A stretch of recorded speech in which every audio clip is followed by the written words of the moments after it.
En el nombre del Padre, y del Hijo, y del Espíritu Santo. Amén. Queridísimos oyentes, a continuación escucharán una meditación de un texto de uno de los padres de la Iglesia. Pero antes de comenzar, quiero recordarles qué es meditar y quiénes fueron los padres de la Iglesia.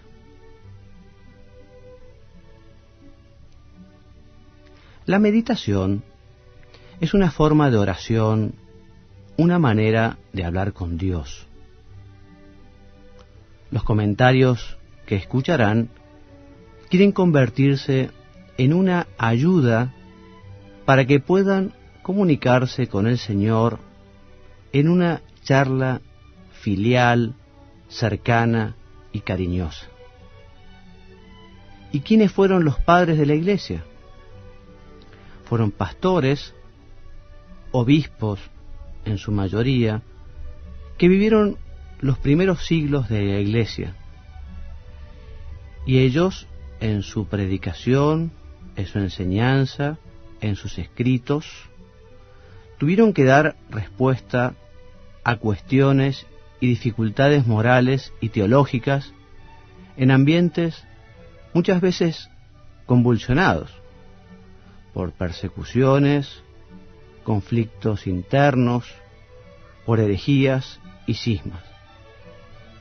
Y ustedes dirán, ¿y por qué puede ser conveniente meditar con textos de los padres de la Iglesia? Te voy a responder con la instrucción sobre los padres de la Iglesia en la formación sacerdotal, un documento de la Congregación para la Enseñanza Católica. Este documento nos dice que los padres de la Iglesia son testigos privilegiados de la tradición de la Iglesia. También que los padres fueron intérpretes de la Sagrada Escritura. Los padres tuvieron una ciencia teológica extraordinaria, fueron maestros de vida espiritual y apostólica. Y también los padres de la Iglesia fueron santos y sus escritos constituyen un verdadero tesoro para la Iglesia. Por estos motivos, comencemos nuestra meditación hoy con una oración introductoria que dice así: por la señal de la Santa Cruz de nuestros enemigos, líbranos, Señor Dios nuestro, en el nombre del Padre, y del Hijo, y del Espíritu Santo. Amén. Señor mío y Dios mío, creo firmemente que estás aquí, que me ves, que me oyes. Te adoro con profunda reverencia. Te pido perdón de mis pecados y gracia para hacer con fruto este rato de oración. Madre mía Inmaculada, San José, mi Padre y Señor, Ángel de mi guarda, interceded por mí.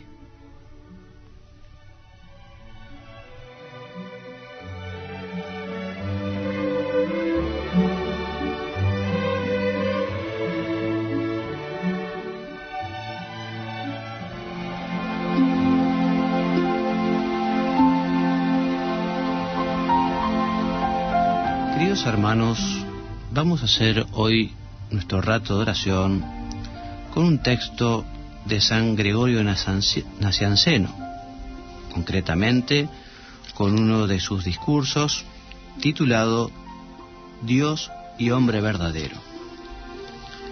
San Gregorio nació en el año 329-330 en Asia Menor, en la Capadocia, cerca de Nacianzo.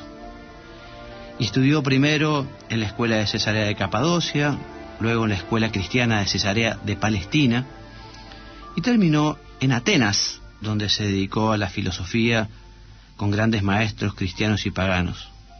Y fue allí donde comenzó su amistad con San Basilio el Grande, una amistad que iba a marcar su vida, una amistad que iba a durar toda la vida.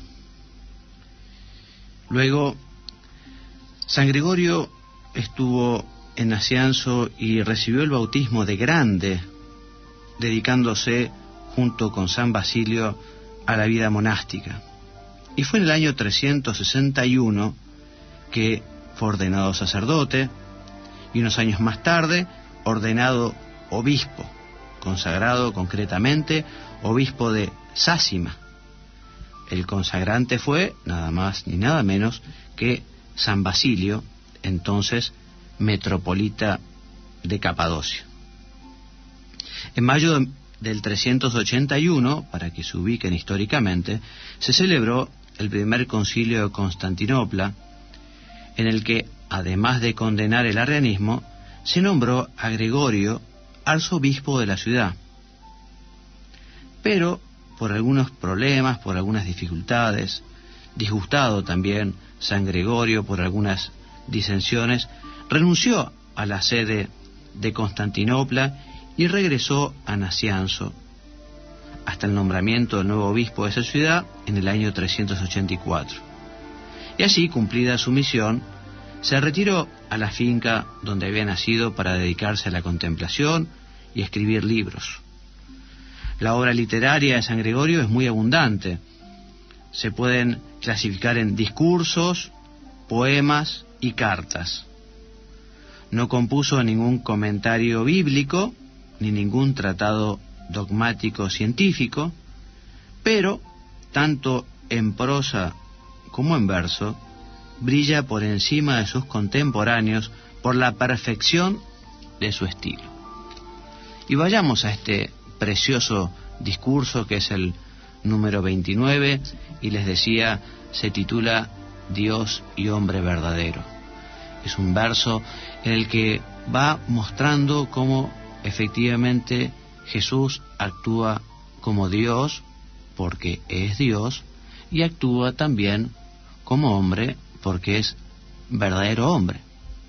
Y dice San Gregorio: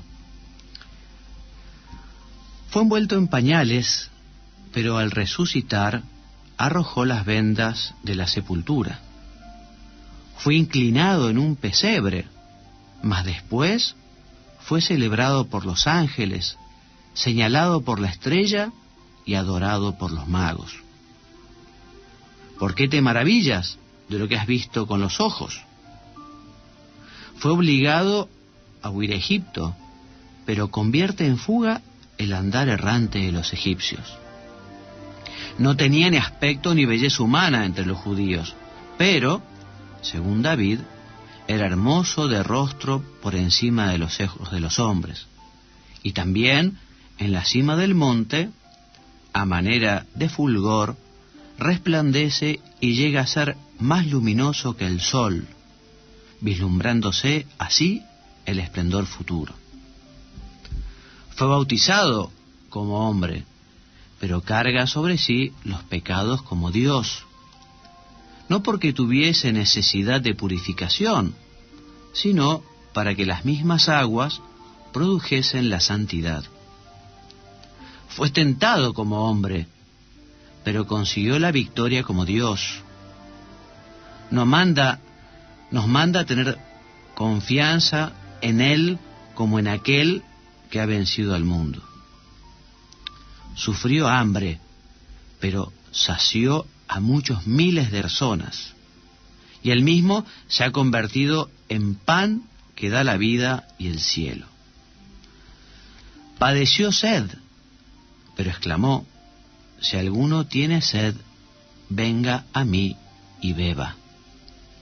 Y también prometió hacer manar para aquellos que tienen fe fuentes de agua viva. Experimentó la fatiga, pero se hace reposo de los que están cansados y oprimidos.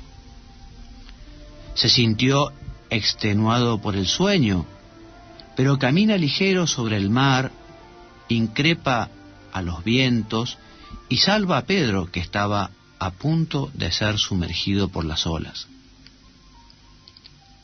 paga los impuestos con un pez, pero es el rey de los recaudadores. Es llamado samaritano y poseído del demonio, pero lleva la salvación a aquel que bajando de Jerusalén fue asaltado por unos ladrones.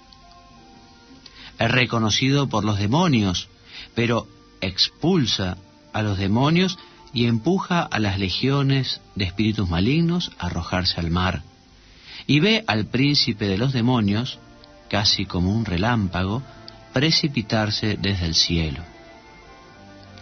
Es agredido con piedras, pero no es apresado. Ruega, pero acoge a los demás que piden. Llora, pero enjuga las lágrimas. Pregunta dónde ha sido sepultado Lázaro, pues efectivamente era hombre. Pero resucita a Lázaro de la muerte a la vida, porque en efecto era Dios. Es vendido, y a poco precio, por 30 siclos de plata, pero mientras tanto redimía al mundo a gran precio con su sangre. Es conducido a la muerte como una oveja, pero él apacienta a Israel y ahora también al mundo entero. Está mudo como un cordero, pero él es el mismo verbo anunciado en el desierto por la voz de aquel que gritaba. Fue abatido y herido por la angustia, pero vence toda enfermedad y sufrimiento. Es quitado del leño en donde fue suspendido, pero nos restituyó a la vida con el leño y da la salvación también al ladrón que pende del leño y oscurece todo lo que se descubre. Se le da a beber vinagre y se le nutre con hiel, pero ¿a quién? A aquel que transformó el agua en vino. Saboreó aquel gusto amargo, aquel que era la misma dulzura y todo lo apetecible. Confía a Dios su alma, pero conserva la facultad de tomarla de nuevo. El velo se rasga y las potencias superiores se manifiestan, y las piedras se despedazan, pero los muertos resucitan. Él muere, pero devuelve la vida y derrota a la muerte con su muerte. Es honrado con la sepultura, pero resucita de la tumba. Desciende a los infiernos, pero acompaña a las almas a lo alto y sube al cielo y vendrá a juzgar a los vivos y a los muertos y a examinar las palabras de los hombres. Hasta aquí el texto de San Gregorio, este texto precioso que nos muestra con muchísimos ejemplos cómo efectivamente Jesús es Dios, es la segunda persona de la Santísima Trinidad, el Verbo, y también es hombre como nosotros, hombre como vos y como yo. Viéndolo a Jesús como hombre, se nos hace más fácil la oración. Viendo a Jesús sentir con un corazón como el nuestro, es más fácil acudir a su refugio a pedirle ayuda. Fíjate, Jesús es hombre como yo, como vos. Y si vos, por ejemplo, le hubieras dicho a alguien, vengan a mí todos los que están cansados y agobiados, porque yo los voy a aliviar. Decime, si vos hubieras prometido eso y además tuvieras la posibilidad de efectivamente hacerlo, ¿verdad que lo harías? Pues Jesús, que también es hombre, pues Jesús, que también es Dios, está dispuesto a acogernos siempre en nuestros cansancios, en nuestros agobios, en nuestras dificultades, en nuestras preocupaciones. Hermano mío, hermana mía, no dejemos de aprovechar y tratar y amar la santísima humanidad de Jesucristo. Jesús, hombre como nosotros, un hombre que se cansó, un hombre que se alegró, un hombre que tuvo hambre, un hombre que se llenó de contento y de alegría. Viendo un poco la vida de Jesús y las acciones que ha hecho, cuyo testimonio es clarísimo en el Evangelio, podemos aprovechar para pedir algunas cosas. Esta tarde, preparando esta meditación, escribía, narrando algunas de las acciones de Jesús. Jesús nació en un establo. Pidámosle la capacidad de poder llevar cada uno de nosotros una vida sobria y templada. Jesús curó a los leprosos y puede curarnos de la lepra de nuestro pecado a nosotros también. Jesús calmó la tempestad. También puede ayudarnos a vencer nuestras pasiones desordenadas. Fijémonos cómo el Señor exorcizó a muchas personas y también puede mantener lejos de nosotros, si se lo pedimos, las tentaciones. Jesús curó a más de un paralítico y también puede curar nuestras enfermedades. Resucitó a la hija de Jairo, a Lázaro, al hijo de la viuda. ¿Por qué no va a poder resucitar nuestro amor a Él y a los demás? Y especialmente a aquellos a quienes tenemos obligación de amar. Jesús llamó a Mateo y él dejó todo su dinero y sus posesiones. Danos, Señor, el don del desprendimiento cristiano. Jesús devuelve la vista a los ciegos y puede ayudarnos a no mirar mal a nada, a nadie ni a nada, ni nada ni nadie, que siempre nuestra vista esté purificada, que siempre miremos bien, miremos con los ojos de Jesús, miremos con amor. El Señor aguantó las calumnias, las mentiras, los chusmeríos. También puede fortalecer nuestra paciencia ante las maledicencias. El Señor reprocha la incredulidad de muchos. Pidámosle a Jesús que fortalezca nuestra fe. El Señor da en muchas oportunidades gracias a Dios Padre. Imitémoslo nosotros y seamos agradecidos con Él. Jesús sembró la buena semilla.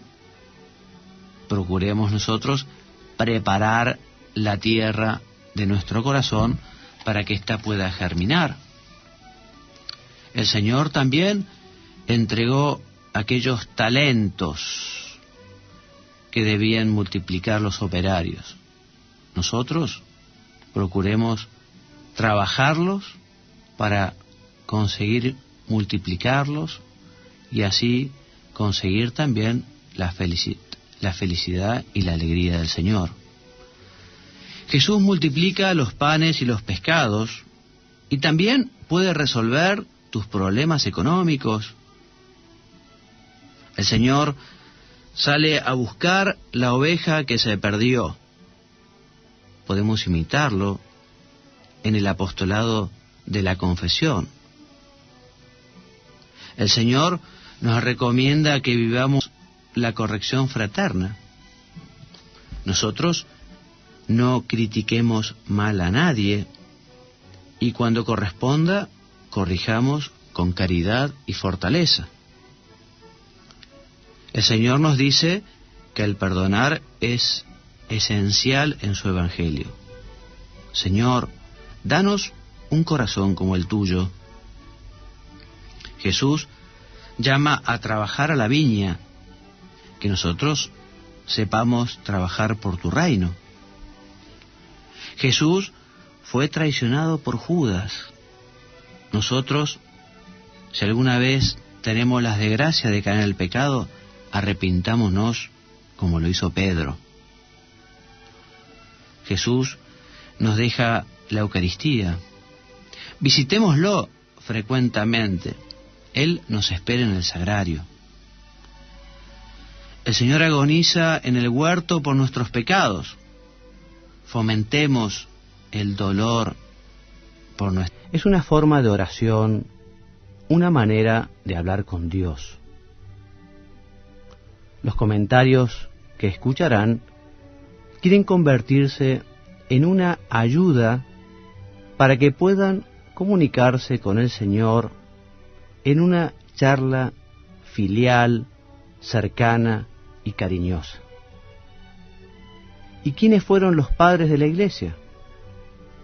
Fueron pastores, obispos, en su mayoría, que vivieron los primeros siglos de la Iglesia. Y ellos, en su predicación, en su enseñanza, en sus escritos, tuvieron que dar respuesta a cuestiones y dificultades morales y teológicas en ambientes muchas veces convulsionados por persecuciones, conflictos internos, por herejías y cismas. Y ustedes dirán, ¿y por qué puede ser conveniente meditar con textos de los padres de la Iglesia? Te voy a responder con la instrucción sobre los padres de la Iglesia en la formación sacerdotal, un documento de la Congregación para la Enseñanza Católica.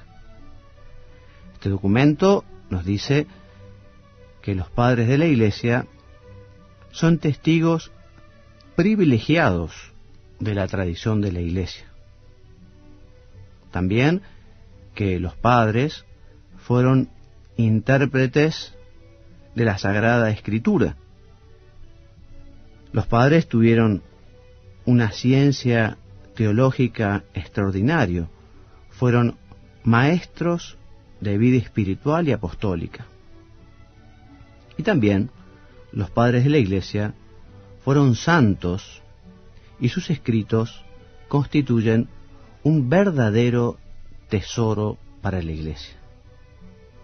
Por estos motivos, comencemos nuestra meditación hoy con una oración introductoria que dice así: por la señal de la Santa Cruz de nuestros enemigos, líbranos, Señor Dios nuestro, en el nombre del Padre, y del Hijo, y del Espíritu Santo. Amén. Señor mío y Dios mío, creo firmemente que estás aquí, que me ves, que me oyes. Te adoro con profunda reverencia. Te pido perdón de mis pecados y gracia para hacer con fruto este rato de oración. Madre mía Inmaculada, San José, mi Padre y Señor, Ángel de mi guarda, interceded por mí.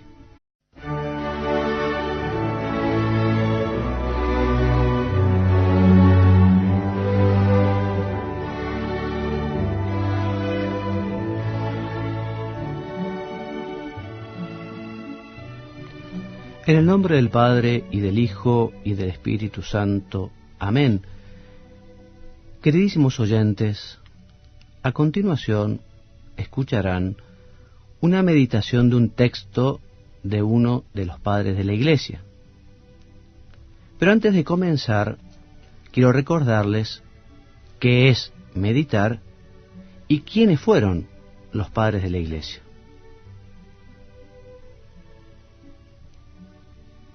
La meditación